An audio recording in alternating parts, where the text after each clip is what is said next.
¿Qué es más importante para correr más rápido? ¿Dar zancadas más largas o, por el contrario, mover los pies a toda velocidad?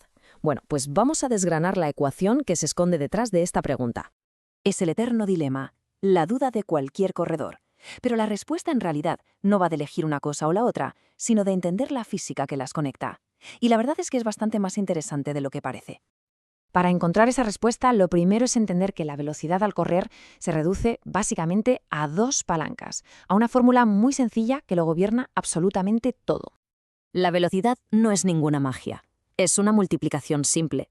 La longitud de la zancada, o sea, la distancia que se cubre con cada paso, multiplicada por la cadencia, que es la frecuencia, la rapidez con la que se dan esos pasos. Para ir más rápido hay que jugar con una de estas dos palancas, o con las dos. Y aquí viene lo bueno. Si nos fijamos en la tabla, vemos que los dos corredores van exactamente a la misma velocidad. Pero, ¿cómo lo consiguen? Pues de formas totalmente opuestas. El zancudo da pasos muy largos, de 1,20 m, pero más lentos. El frecuente, en cambio, tiene una zancada más corta, pero mueve los pies mucho más deprisa, a 180 pasos por minuto. Mismo resultado, dos estrategias completamente distintas. Claro, si dos enfoques tan diferentes dan el mismo resultado, la pregunta es obvia. ¿Cuál es mejor? Para responder a eso, tenemos que dejar de mirar la velocidad en general y meternos de lleno a analizar lo que pasa dentro de una única zancada. Pues vamos allá, vamos a entrar en la sala de máquinas del corredor. Es aquí, en el ciclo de un solo paso, donde se genera toda la potencia de verdad. Y el concepto clave aquí es este, el de masa-muelle. Es como si la pierna fuera un resorte. Cada vez que el pie aterriza, ese muelle se comprime, se carga de energía y al despegar, ¡pum!, esa energía se libera y nos impulsa hacia adelante. Así que correr, en el fondo, no es tanto empujar, sino más bien rebotar de una forma eficiente. Esto nos lleva de cabeza al tiempo de zancada, que no es más que el tiempo total que dura uno de esos rebotes. Si la cadencia es muy alta, como la del corredor frecuente, pues lógicamente cada rebote tiene que ser rapidísimo. Pero ojo, porque aquí está el quid de la cuestión. Ese tiempo de zancada no es un bloque uniforme, se divide en dos fases muy diferentes. El ratito que pasamos en contacto con el suelo y el momento en que estamos literalmente volando. El tiempo de contacto es cuando se carga el muelle, cuando se genera toda la fuerza.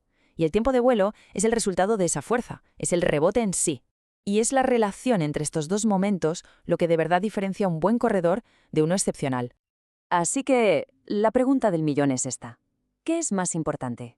¿Estar el mínimo tiempo posible en el suelo para mover los pies más rápido? ¿O por el contrario, maximizar la fuerza que se genera en ese breve contacto para poder volar durante más tiempo?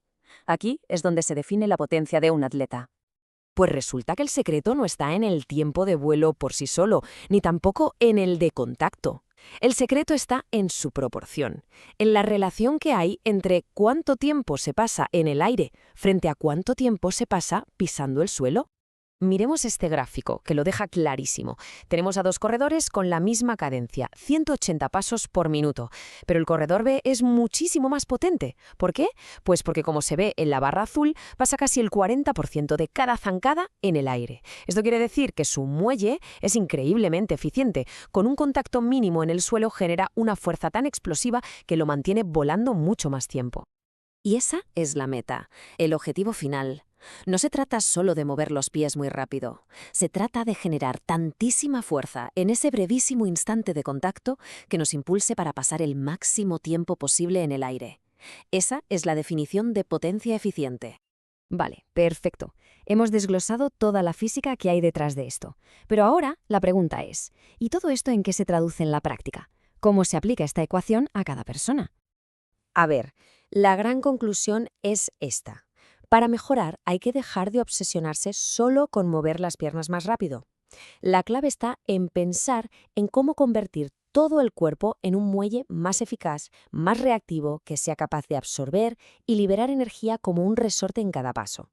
Al final, el estilo de cada corredor es una ecuación única, con su propia combinación de longitud de zancada, de cadencia, de tiempo de contacto y de vuelo.